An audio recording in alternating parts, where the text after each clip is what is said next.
At yung India, balik naman na sa India, tinitingnan yung South China Sea.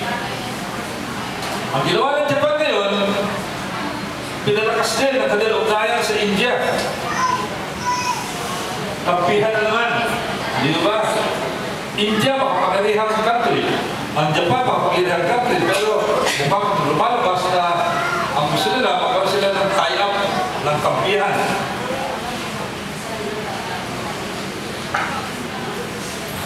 Merong mga grupo na nagsasabi, ito yung mga Communist Party of the Philippines nagsasabi na ang Estados Unidos daw ang nasa likuran ng gulo sa Spratlis.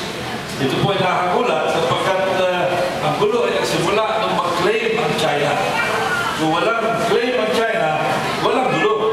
Kung hindi nila dinrawing, nakita natin red line na yun na pumasok sa ating teritoryo, wala sanang gulo.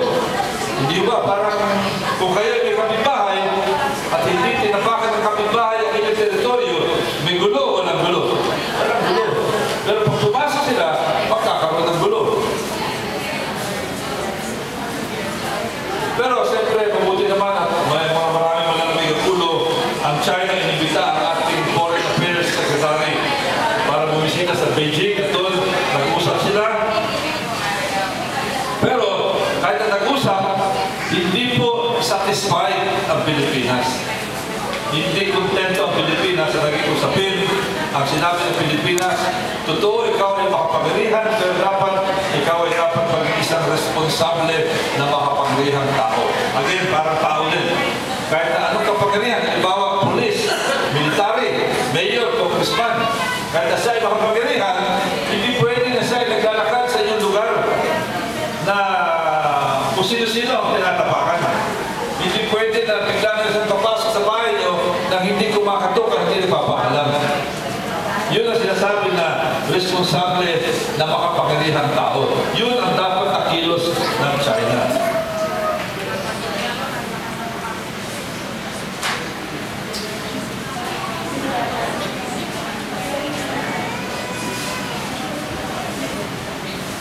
Ngayon, meron tayong isang sa loob ng ating exclusive economic zone, yung REIT Bank. Ang bagong pangalan yan, Recto Bank. Ay nasa loob talaga ng ating exclusive economic zone. At matagal na tayo meron na exploration dyan. Pero bigla na naman, sinabi ng China, amin yan. Tumigil kayo ng pag-explore dyan. Tumigil kayo ng pag-survey dyan. At doon talaga, nagkainda na ng gusto. Dahil nagpahayag na ang Pilipinas na hindi po pwede yan. Sabi ng Foreign Affairs Secretary, the REIT Bank is not part of this practice. Tama nga naman. Ang REIT Bank ay nasa loob ng ating exclusive economic zone. At kaya yan ang dahilan, ang pangalan Recto Bank. Kaya yan ang dahilan kung bakit doon sa SONA, napakinggan nyo ang SONA ng ating Presidente. Ang sabi ng ating Presidente, pag merong tumapak sa Recto Bank, para na isang tumapak sa Recto Avenue. Ano ibig sabihin doon?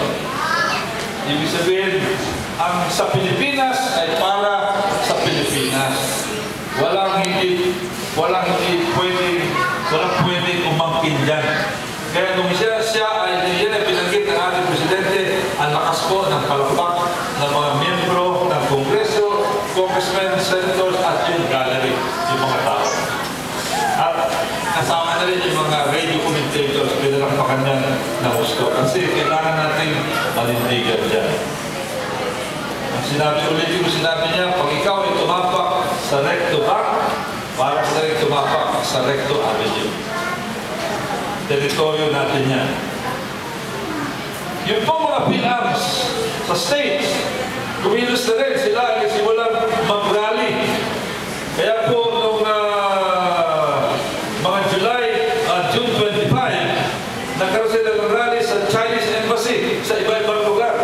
Mga consulates ng China sa Canada at sa Amerika. Kumilos na ang mga PILAM. Kahit na sila ay hindi na mga Filipino citizens, andun pa rin ang kanilang pagmamalasakit sa atin.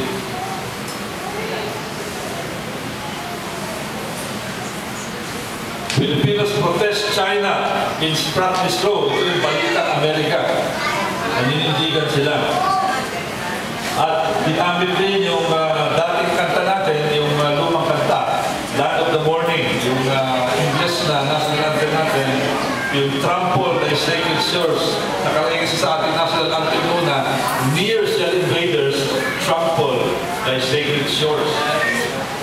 Huwag hayaan, huwag payagan na yung mga invader ay tumapak at trample the sacred shores. Kaya tama-tama yung sinabi ng ating Presidente, pag ikaw ay tumapak sa Recto Back, para ka rin tumapak sa Recto Avenue. Pinoy CDS protest Chinese bullying. Practice a word dying poor. Yan ang sinabi ng mga Phil-Americans doon sa Estados Unidos. Hindi lamang yan dahil sa mayaman, maaaring mayaman yung lugar na yan. Kundi, siyempre, ang atin ay atin. May halaga o walang halaga, atin yan. At dapat ipaglaban natin yan. Territory po natin yan. At ito yung litrato ng mga Phil-Ams na nag-rally doon sa iba-ibang lugar. Ito yung sa Chinese consulate sa LA. Siguro meron kayo mga kamag-anak sa LA, baka yung gusto na sumama dito sa rally na ito. Kaya maganda po yan, kasi pag ginagawa nila, alam niyo mga politiko, malaki kasi ang ating populasyon sa, lalo sa California. Kaya yung mga congressmen doon, sigurado makikinig sila. At pag makikinig sila, sigurado magsasalita sila doon sa Kamara o kaya sa Senado na pabor sa ating posisyon at hindi pabor sa China.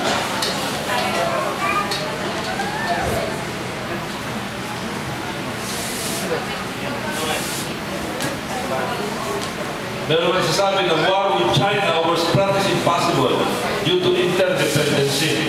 Kasi kung sinabi interdependency, magkaugnay yung mga bansa ngayon dahil lang sa negosyo. Alam nyo kasi, ang Estados Unidos, maraming inaangkat sa China. Ang China, maraming inaangkat galing sa Estados Unidos. Ang Taiwan, ganoon din. Ang Pilipinas, ganoon din. Yung mga negosyante, ayaw na matigil ito. Kaya ang negosyante, ang siyang unang tatayo para pigilan ang anumang gulo. Kasi pag may gulo, baka matigil ang negosyo. At yan ay mabuti. Maigi yung ganyan. Kasi kung walang mga negosyante na nag-uusap, baka mag-military na lang mag-uusap at yan ay napaka-delikado po. Philippine-China vow maritime stability, matapos na nag-usapin. At meron po tayong joint statement with China na dapat ay igalang isa't isa. At inulit natin na the Philippines will defend position in the West Philippine Sea pagdating sa international law. Ang lugar na yan ay tinatawag na International Tribunal for the Law of the Sea. Dumating din